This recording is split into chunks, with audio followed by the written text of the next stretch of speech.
Many observers assume that the presence of high-end retail spaces near sacred sites diminishes religious devotion. People often feel that ancient spiritual centers demand a stark, unadorned environment to maintain their integrity. When visitors encounter luxury shopping centers immediately adjacent to the primary pilgrimage destination in Saudi Arabia, they frequently experience cognitive dissonance. This reaction stems from a belief that commerce and holiness occupy mutually exclusive domains. We tend to view modern infrastructure as a distraction from the inner life, yet this perspective ignores how the physical environment impacts the daily reality of those traveling from across the globe.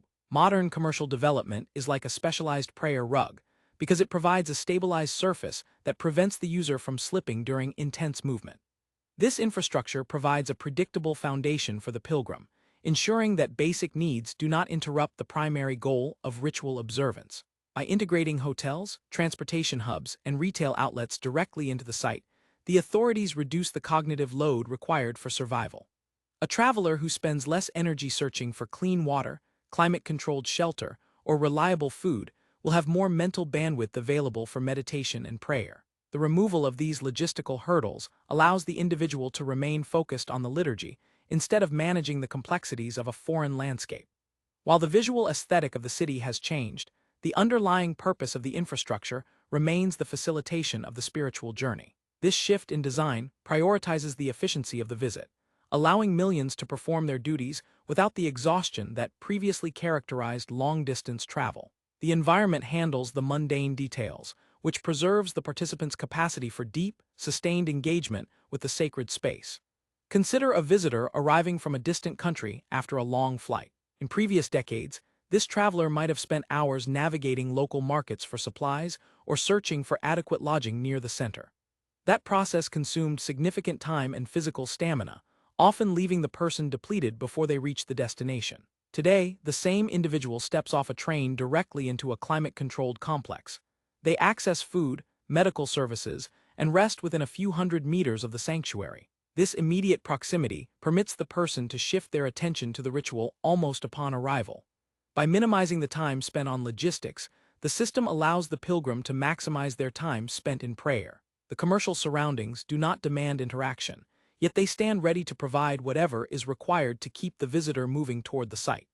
This scenario demonstrates how modern planning transforms a potentially chaotic arrival into a seamless transition. The pilgrim remains tethered to their objective, undisturbed by the typical stresses of international travel, because the city handles the burden of their physical maintenance. My perspective on this topic involves acknowledging that our definitions of sacred space often rely on romanticized notions of the past. We imagine that spiritual depth requires physical hardship, yet there is no inherent contradiction between comfort and sincerity. When I look at the development in this region, I see a deliberate attempt to accommodate a massive volume of people who have varying levels of physical capability. The infrastructure serves to democratize the experience, ensuring that the elderly or the infirm can participate alongside the young and the fit. If we accept that the intention of the pilgrim is the primary factor in their spiritual success, then we must conclude that anything reducing the friction of their journey supports that intent. This does not mean the commercialization is beyond critique, but it does mean we should evaluate it based on its practical impact on the individual. The presence of a mall does not force a person to shop, nor does it prevent them from kneeling in prayer. We need to move away from the binary idea that modern amenities are inherently hostile to traditional values. Instead, we can view these structures as tools that adapt to the changing scale of global participation. How might our assessment of religious sites change if we prioritize the accessibility of the experience over the preservation of a specific historical atmosphere? The evolution of this city invites us to reconsider the relationship between our surroundings and our internal state. We often cling to the idea that holiness requires a specific, unchanging backdrop to be valid.